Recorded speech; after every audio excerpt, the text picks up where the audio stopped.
Good morning students.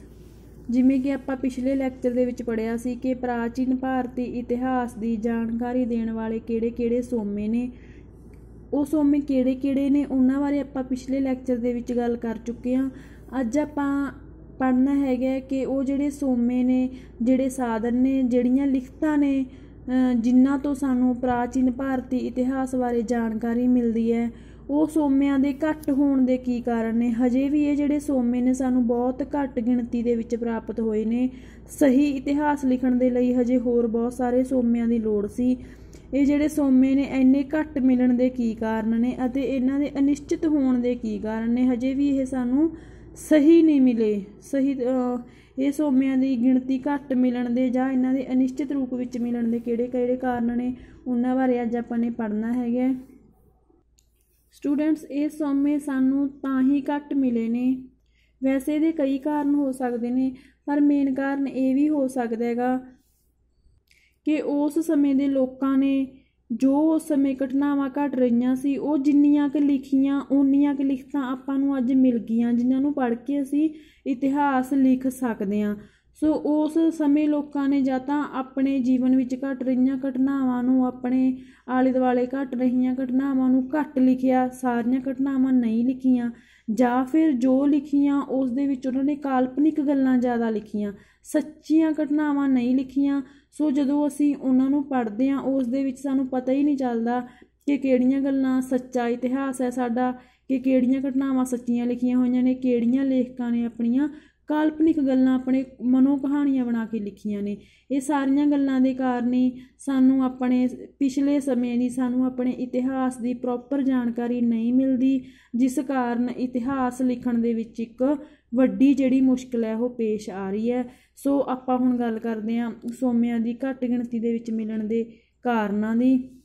ਸਭ ਤੋਂ ਪਹਿਲਾਂ ਹੈਗਾ ਆਪਣਾ ਫਸਟ ਪੁਆਇੰਟ, ਪ੍ਰਾਚੀਨ ਕਾਲ ਦੇ ਭਾਰਤੀਆਂ ਵਿੱਚ ਇਤਿਹਾਸਿਕ ਬੁੱਧੀ ਦੀ ਘਾਟ। ਭਾਵ ਕਿ ਜਿਹੜੇ ਪੁਰਾਣੇ ਸਮੇਂ ਦੇ ਲੋਕ ਸੀਗੇ, ਭਾਰਤੀ ਲੋਕ ਸੀਗੇ, ਉਹਨਾਂ ਦੇ ਵਿੱਚ ਇਤਿਹਾਸਿਕ ਪੱਖੋਂ ਦਿਮਾਗ ਦੀ ਘਾਟ ਸੀਗੀ। ਕਿਉਂ? ਇਸ ਗੱਲ ਤੋਂ ਕੀ ਭਾਵ ਹੈ?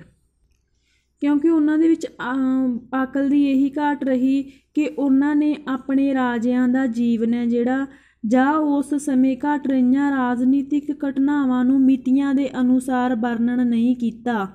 ਉਹਨਾਂ ਨੇ ਜੇ ਕੁਛ ਲਿਖਿਆ ਉਸ ਸਮੇਂ ਜੋ ਘਟਨਾਵਾਂ ਘਟ ਰਹੀਆਂ ਸੀ ਰਾਜਨੀਤਿਕ ਜੀਵਨ ਦੇ ਵਿੱਚ, ਉਹਨਾਂ ਨੇ ਉਹ ਘਟਨਾਵਾਂ ਲਿਖੀਆਂ ਤਾਂ ਹੈਗੀਆਂ, ਪਰ ਨਾਲ ਉਹਨਾਂ ਘਟਨਾਵਾਂ ਦੇ ਤਰੀਕਾਂ ਨਹੀਂ ਲਿਖੀਆਂ ਕਿ ਕਿਹੜੀ ਘਟਨਾ ਕਿਹੜੀ ਤਰੀਕ ਨੂੰ ਹੋਈ ਸੀ, ਕਿਹੜੀ ਨੂੰ ਹੋਈ ਸੀ। ਸੋ ਉਹਨਾਂ ਨੇ ਮਿਤੀਆਂ ਨਹੀਂ ਲਿਖੀਆਂ, ਜਿਸ ਕਾਰਨ ਸਾਡਾ ਅੱਜ ਇਤਿਹਾਸ ਲਿਖਣ ਦੇ ਵਿੱਚ ਇੱਕ ਦਿੱਕਤ ਆਉਂਦੀ ਹੈ। ਕਿਉਂਕਿ ਜਦੋਂ ਅਸੀਂ ਇਹਨਾਂ ਭਾਰਤੀ ਲੋਕਾਂ ਦੀਆਂ, ਪ੍ਰਾਚੀਨ ਕਾਲ ਦੇ ਭਾਰਤੀ ਲੋਕਾਂ ਦੀਆਂ ਲਿਖੀਆਂ ਲਿਖਤਾਂ ਨੂੰ ਪੜ੍ਹਦੇ ਹਾਂ, ਕਿ ਅਸੀਂ ਇਹ ਲਿਖਤਾਂ ਪੜ੍ਹ ਕੇ ਆਪਣੀ ਕੋਈ ਇਤਿਹਾਸ ਦੀ ਬੁੱਕ ਲਿਖਾਂਗੇ ਜਾਂ ਕੁਛ ਵੀ ਲਿਖਾਂਗੇ, ਤਾਂ ਸਾਨੂੰ ਉੱਥੇ ਇੱਕ ਮੇਨ ਸਮੱਸਿਆ ਇਹ ਆਉਂਦੀ ਹੈ ਕਿ ਸਾਨੂੰ ਇੰਝ ਹੀ ਨਹੀਂ ਪਤਾ ਚੱਲਦਾ ਕਿ ਅਸੀਂ ਜੋ ਘਟਨਾ ਬਾਰੇ ਪੜ੍ਹ ਰਹੇ ਹਾਂ ਉਹ ਕਿਹੜੀ ਈਸਵੀ ਦੇ ਵਿੱਚ ਘਟੀ, ਕਿਹੜੀ ਉਹ ਤਰੀਕ ਨੂੰ ਘਟੀ। ਸੋ ਉਹਨਾਂ ਦੀਆਂ ਤਰੀਕਾਂ ਨਾ ਪਾਈਆਂ ਹੋਣ ਕਾਰਨ ਸਾਨੂੰ ਇਹ ਇੱਕ ਮੇਨ ਸਮੱਸਿਆ ਜਿਹੜੀ ਆ ਰਹੀ ਹੈ। ਨੈਕਸਟ ਹੈਗਾ ਹਿੰਦੂਆਂ ਦੀ ਧਰਮ ਅਤੇ ਦਰਸ਼ਨ ਵਿੱਚ ਅਧਿਕ ਰੁਚੀ। ਜਿਹੜੇ ਪੁਰਾਤਨ ਕਾਲ ਦੇ ਜਿਹੜੇ ਹਿੰਦੂ ਸੀਗੇ, ਉਹ ਸੁਭਾਅ ਤੋਂ ਹੀ ਧਰਮ ਦੇ ਵਿੱਚ ਹੀ ਜ਼ਿਆਦਾ ਰੁਚੀ ਰੱਖਦੇ ਸੀਗੇ। ਉਸ ਸਮੇਂ ਰਾਜਿਆਂ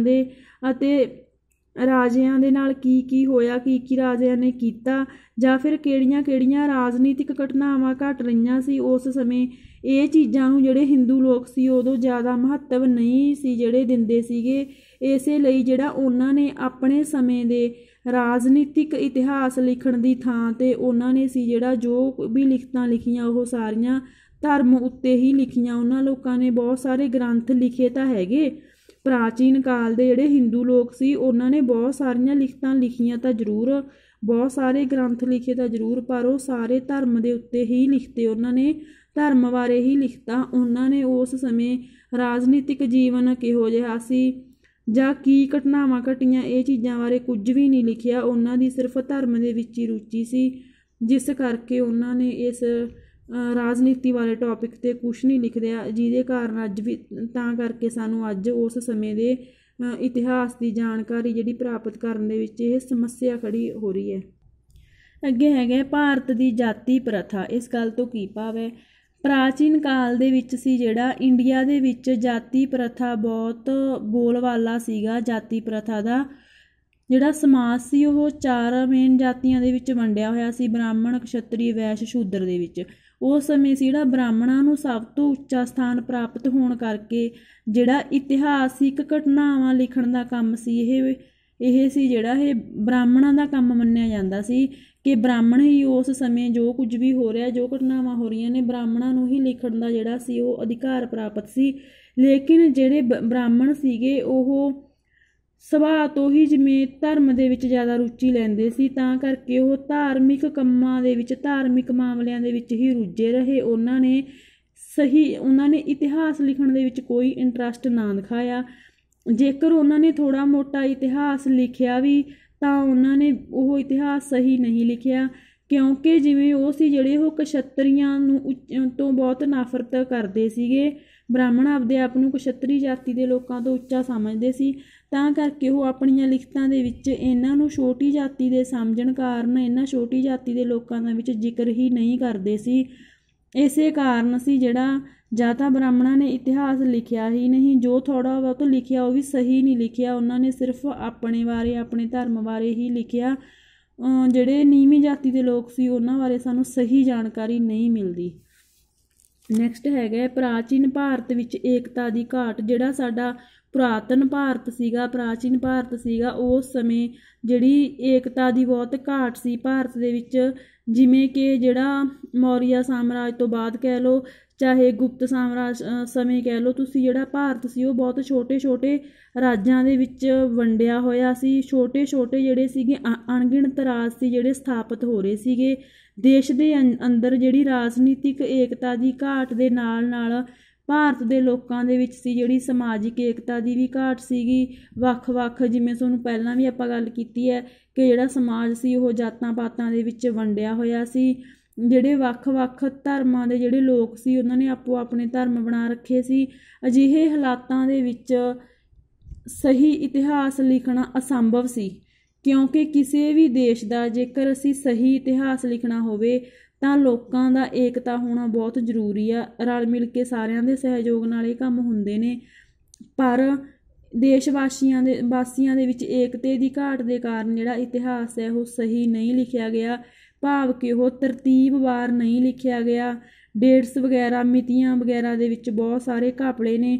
ਜਿਵੇਂ ਜਿਵੇਂ ਇਹ ਨਹੀਂ ਹੈਗਾ ਵੀ ਜਿਹੜੀ ਘਟਨਾ ਪਹਿਲਾਂ ਘਟੀ ਹੈ ਕੋਈ ਬਾਅਦ 'ਚ ਘਟੀ ਹੈ, ਉਹ ਉਲਟ ਫੁਲਟ ਕਰਕੇ ਲਿਖੀਆਂ ਨੇ। ਇਹ ਨਹੀਂ ਪਤਾ ਜਿਹੜੀ ਘਟਨਾ ਪਿੱਛੋਂ ਘਟੀ ਹੈ ਉਸ ਦੀ ਜਿਹੜੀ ਤਰੀਕ ਹੈ ਉਹ ਪਹਿਲਾਂ ਦੀ ਪਾ ਰੱਖੀ ਹੋਵੇ। ਇਹ ਸਾਰਾ ਜਿਹੜਾ ਇਤਿਹਾਸ ਹੈ ਸਾਨੂੰ ਉਹ ਸਹੀ ਨਹੀਂ ਮਿਲ ਰਿਹਾ ਏਕਤੇ ਦੀ ਘਾਟ ਕਾਰਨ। ਨੈਕਸਟ ਹੈਗਾ ਮਿਥਿਹਾਸ ਤੇ ਇਤਿਹਾਸ ਦਾ ਮਿਸ਼ਰਣ। ਬੇਟੇ ਇਤਿਹਾਸ ਮਤਲਬ ਤੁਸੀਂ ਜਾਣਦੇ ਹੋ। ਮਿਥਿਹਾਸ ਤੋਂ ਮਤਲਬ ਕੀ ਹੁੰਦਾ ਹੈ? ਮਿਥਿਹਾਸ ਤੋਂ ਮਤਲਬ ਹੁੰਦਾ ਹੈ ਇੱਕ ਕਲਪਨਾ। ਜੋ ਲਿਖਣ ਵਾਲਾ ਹੈ, ਜੋ ਲਿਖ ਰਿਹਾ ਹੈ, ਉਹ ਕੁਝ ਕੁ ਗੱਲਾਂ ਤਾਂ ਸੱਚੀਆਂ ਲਿਖੂਗਾ, ਕੁਝ ਕੁ ਤਾਂ ਉਹ ਇਤਿਹਾਸਿਕ ਸੱਚੀਆਂ ਘਟਨਾਵਾਂ ਲਿਖੂਗਾ, ਕੁਝ ਕੁ ਉਹ ਮਿਥਿਹਾਸਿਕ ਗੱਲਾਂ ਲਿਖੂਗਾ, ਭਾਵ ਕਿ ਆਪਣੇ ਕੋਲੋਂ ਹੀ, ਆਪਣੇ ਮਨੋਂ ਹੀ ਕਹਾਣੀਆਂ ਬਣਾ ਕੇ ਲਿਖ ਦੂਗਾ। ਸੋ ਜਿਹੜਾ ਸਾਨੂੰ ਪ੍ਰਾਚੀਨ ਭਾਰਤ ਦਾ ਇਤਿਹਾਸ ਮਿਲਿਆ ਉਹ ਸਾਨੂੰ ਸਹੀ ਨਹੀਂ ਮਿਲਿਆ। ਉਸ ਇਤਿਹਾਸ ਦੇ ਵਿੱਚ ਮਿਥਿਹਾਸਿਕ ਗੱਲਾਂ ਦਾ ਵੀ ਮਿਸ਼ਰਣ ਹੈਗਾ, ਕਿਉਂਕਿ ਉਸ ਸਮੇਂ ਲੇਖਕਾਂ ਅਤੇ ਕਵੀਆਂ ਨੇ ਸੀ ਜਿਹੜਾ ਆਪਣੇ ਮਨੋਂ ਕਲਪਨਾ ਕਰਕੇ ਜਿਹੜੀਆਂ ਕਹਾਣੀਆਂ ਬਣਾ ਕੇ ਲਿਖ ਰੱਖੀਆਂ ਨੇ। ਸੋ ਸਾਨੂੰ ਪਤਾ ਹੀ ਨਹੀਂ ਚੱਲਦਾ ਕਿ ਕਿਹੜੀਆਂ ਗੱਲਾਂ ਇਤਿਹਾਸ ਸੱਚੀਆਂ ਨੇ, ਕਿਹੜੀਆਂ ਝੂਠੀਆਂ ਨੇ। ਇਸ ਕਰਕੇ ਅਸੀਂ ਮਿਥਿਹਾਸ ਅਤੇ ਇਤਿਹਾਸ ਦਾ ਅਜਿਹਾ ਸਾਨੂੰ ਮਿਸ਼ਰਣ ਮਿਲਦਾ ਕਿ ਅਸੀਂ ਉਹਨਾਂ ਦੋਨਾਂ ਤੱਥਾਂ ਨੂੰ ਅਲੱਗ ਹੀ ਨਹੀਂ ਕਰ ਸਕਦੇ। ਅਸੀਂ ਪਤਾ ਹੀ ਨਹੀਂ ਲਗਾ ਸਕਦੇ ਕਿ ਕਿਹੜੀਆਂ ਇਤਿਹਾਸਿਕ ਗੱਲਾਂ ਨੇ, ਕਿਹੜੀਆਂ ਕੋਲੋਂ ਜੋੜੀਆਂ ਹੋਈਆਂ ਮਿਥਿਹਾਸਿਕ ਗੱਲਾਂ ਨੇ। ਸੋ ਇਹ ਇਤਿਹਾਸ ਦੇ ਵਿੱਚ ਮਿਥਿਹਾਸਿਕ ਕਹਾਣੀਆਂ, ਕੋਲੋਂ ਜੋੜੀਆਂ ਕਹਾਣੀਆਂ ਲਿਖਣ ਦੇ ਕਾਰਨ ਵੀ ਸਾਨੂੰ ਜਿਹੜਾ ਸਾਡਾ ਇਤਿਹਾਸ ਹੈ ਉਹ ਸਹੀ ਤਰੀਕੇ ਨਾਲ ਨਹੀਂ ਮਿਲਦਾ। ਸਾਨੂੰ ਝੂਠੀਆਂ ਗੱਲਾਂ ਵੀ ਬਹੁਤ ਪੜ੍ਹਨ ਨੂੰ ਮਿਲਦੀਆਂ ਨੇ, ਕਾਲਪਨਿਕ ਗੱਲਾਂ ਸਾਨੂੰ ਬਹੁਤ ਪੜ੍ਹਨ ਨੂੰ ਮਿਲਦੀਆਂ ਨੇ। ਅੱਗੇ ਹੈਗਾ ਪ੍ਰਾਚੀਨ ਇਤਿਹਾਸਿਕ ਗ੍ਰੰਥਾਂ ਦਾ ਨਸ਼ਟ ਹੋ ਜਾਣਾ। ਪ੍ਰਾਚੀਨ ਕਾਲ ਦੇ ਘੱਟ ਸੋਮਿਆਂ ਦੇ ਕਾਰਨਾਂ ਦੇ ਵਿੱਚੋਂ ਇਹ ਵੀ ਇੱਕ ਮੇਨ ਕਾਰਨ ਹੈ ਕਿ ਜਿਹੜੇ ਪ੍ਰਾਚੀਨ ਇਤਿਹਾਸਿਕ ਗ੍ਰੰਥ ਸੀ ਉਹ ਨਸ਼ਟ ਹੋ ਗਏ। ਅਸਲ ਦੇ ਵਿੱਚ ਕੀ ਸੀਗਾ, ਪ੍ਰਾਚੀਨ ਕਾਲ ਦੇ ਵਿੱਚ ਹਰੇਕ ਰਾਜੇ ਦੇ ਦਰਬਾਰ ਦੇ ਵਿੱਚ ਇਤਿਹਾਸਕਾਰ ਰੱਖੇ ਹੁੰਦੇ ਸੀ। ਉਹ ਸਾਰੀਆਂ ਕਥਾਵਾਂ ਨੂੰ, ਸਾਰੀਆਂ ਘਟਨਾਵਾਂ ਨੂੰ ਲਿਖਦੇ ਵੀ ਸੀ, ਉਹਨਾਂ ਨੂੰ ਸੰਭਾਲ ਕੇ ਵੀ ਰੱਖਦੇ ਸੀਗੇ। ਚੰਗੀਆਂ ਮਾੜੀਆਂ ਸਾਰੀਆਂ ਹੀ ਘਟਨਾਵਾਂ ਲਿਖੀਆਂ ਜਾਂਦੀਆਂ ਸੀ, ਸਾਰੀਆਂ ਜਿਹੜਾ ਮਹੱਤਵਪੂਰਨ ਘਟਨਾਵਾਂ ਦਾ ਵਰਣਨ ਕੀਤਾ ਜਾਂਦਾ ਸੀ। ਪਰ ਬਹੁਤ ਸਮਾਂ ਬੀਤਣ ਦੇ ਕਾਰਨ, ਪ੍ਰਤੀਕੂਲ ਜਲਵਾਯੂ ਨਾ ਹੋਣ ਦੇ ਕਾਰਨ, ਜਾਂ ਅਸੀਂ ਕਹਿ ਲਓ ਵੀ ਰਾਜਨੀਤਿਕ ਕ੍ਰਾਂਤੀਆਂ ਦੇ ਕਾਰਨ, ਜਿਹੜਾ ਇਹਨਾਂ ਦੇ ਵਿੱਚੋਂ ਬਹੁਤ ਸਾਰੇ ਗ੍ਰੰਥ ਨੇ ਜਿਹੜੇ, ਬਹੁਤ ਸਾਰੇ ਲੇਖ ਨੇ ਜਿਹੜੇ ਨਸ਼ਟ ਹੋ ਗਏ ਨੇ। ਇਸ ਦੇ ਸਿੱਟੇ ਵਜੋਂ ਸਾਡੇ ਜਿਹੜੇ ਸੋਮੇ ਨੇ ਉਹ ਸੀਮਤ ਰਹਿ ਗਏ ਨੇ, ਸੋਮੇ ਸਾਡੇ ਘਟ ਗਏ ਨੇ, ਕਿਉਂਕਿ ਬਹੁਤ ਸਾਰੇ ਜਿਹੜੇ ਰਾਜਿਆਂ ਦੇ ਦਰਬਾਰ ਦੇ ਵਿੱਚ ਲਿਖੇ ਗਏ ਗ੍ਰੰਥ ਸੀਗੇ ਉਹ ਰਾਜਨੀਤਿਕ ਕ੍ਰਾਂਤੀਆਂ ਆਉਣ ਦੇ ਕਾਰਨ, ਲੜਾਈ ਝਗੜਿਆਂ ਦੇ ਕਾਰਨ ਜਿਹੜੇ ਉਹ ਗ੍ਰੰਥ ਨੇ ਜਿਹੜੇ ਨਸ਼ਟ ਹੋ ਗਏ ਨੇ। ਇਹਦੇ ਕਾਰਨ ਵੀ ਜਿਹੜੀ ਇਤਿਹਾਸ ਦੀ ਜਾਣਕਾਰੀ ਦੇਣ ਵਾਲੇ ਸੋਮਿਆਂ ਦੀ ਘਾਟ ਪੈ ਗਈ ਹੈ। ਅੱਗੇ ਹੈਗੇ ਅਨਿਸ਼ਚਿਤ ਮਿਤੀਆਂ, ਜੋ ਆਪਾਂ ਪਹਿਲਾਂ ਹੀ ਗੱਲ ਕਰ ਚੁੱਕੇ ਹਾਂ ਕਿ ਉਸ ਸਮੇਂ ਜੋ ਵੀ ਲਿਖਿਆ ਗਿਆ ਇਤਿਹਾਸ, ਉਸ ਦੀਆਂ ਜਿਹੜੀਆਂ ਤਰੀਕਾਂ ਨੇ ਉਹ ਨਿਸ਼ਚਿਤ ਨਹੀਂ ਹੈਗੀਆਂ, ਪੱਕੀਆਂ ਨਹੀਂ ਹੈਗੀਆਂ ਵੀ ਇਹ ਘਟਨਾ ਇਸੇ ਤਰੀਕ ਨੂੰ ਘਟੀ। ਇਹ ਕਿਤੇ ਵੀ ਵਿਸ਼ਵਾਸ ਨਾਲ ਨਹੀਂ ਅਸੀਂ ਕਹਿ ਸਕਦੇ, ਜੇ ਅਸੀਂ ਇਤਿਹਾਸ ਪੜ੍ਹਦੇ ਹਾਂ ਕਿਤੇ ਵੀ ਵਿਸ਼ਵਾਸ ਨਾਲ ਨਹੀਂ ਲਿਖਿਆ ਹੋਇਆ ਵੀ ਇਹ ਘਟਨਾ ਇਹ ਤਰੀਕ ਨੂੰ ਘਟੀ। ਸੋ ਜਿਹੜੀਆਂ ਇਹ ਮਿਤੀਆਂ ਨੇ ਇਹ ਨਿਸ਼ਚਿਤ ਨਾ ਹੋ ਕੇ ਅਨਿਸ਼ਚਿਤ ਨੇ। ਇਸ ਦੀ ਇਗਜ਼ਾਮਪਲ ਹੈਗੀ ਆ ਸਿੰਧੂ ਘਾਟੀ ਸੱਭਿਅਤਾ। ਜਦੋਂ ਅਸੀਂ ਸਿੰਧੂ ਘਾਟੀ ਸੱਭਿਅਤਾ ਦੇ ਸਮੇਂ ਬਾਰੇ ਪੜ੍ਹਦੇ ਹਾਂ ਕਿ ਉਹ ਸੱਭਿਅਤਾ ਕਿੰਨੇ ਸਾਲ ਪੁਰਾਣੀ ਸੀ, ਤਾਂ ਇਸ ਦੇ ਵਿੱਚ ਅਲੱਗ-ਅਲੱਗ ਇਤਿਹਾਸਕਾਰਾਂ ਨੇ ਆਪਣੇ ਅਲੱਗ-ਅਲੱਗ ਵਿਚਾਰ ਪੇਸ਼ ਕੀਤੇ ਨੇ, ਕਿਉਂਕਿ ਕਿਸੇ ਇਤਿਹਾਸਕਾਰ ਨੂੰ ਅਸਲੀ ਡੇਟ ਦਾ ਪਤਾ ਹੀ ਨਹੀਂ ਕਿ ਜਿਹੜੀ ਸਿੰਧ ਘਾਟੀ ਦੀ ਸੱਭਿਅਤਾ ਦੀ ਖੁਦਾਈ ਸੀ ਉਹ ਕਦੋਂ ਹੋਈ ਸੀ, ਇਹ ਕਿੰਨੇ ਵਰੇ ਪੁਰਾਣੀ ਹੈ। ਸੋ ਇਹਨਾਂ ਚੀਜ਼ਾਂ ਦੇ ਕਾਰਨ ਜਿਹੜੀਆਂ ਮਿਤੀਆਂ ਨੇ ਜਿਹੜੀਆਂ ਅਨਿਸ਼ਚਿਤ ਨੇ, ਕੁਝ ਵੀ ਕਿਸੇ ਵੀ ਘਟਨਾਵਾਂ ਨੂੰ ਅਸੀਂ ਪੱਕਾ ਨਹੀਂ ਕਹਿ ਸਕਦੇ ਵੀ ਇਹ ਇੰਨੀ ਤਰੀਕ ਨੂੰ ਹੀ ਘਟੀ ਸੀ। ਇਹਦੇ ਨਾਲ ਵੀ ਸਾਨੂੰ ਇਤਿਹਾਸ ਦੀ ਸਹੀ ਜਾਣਕਾਰੀ ਨਹੀਂ ਮਿਲਦੀ। ਨੈਕਸਟ ਹੈਗਾ ਪੁਰਾਤਨ ਲਿਪੀਆਂ ਨੂੰ ਸਮਝਣ ਦੀ ਸਮੱਸਿਆ।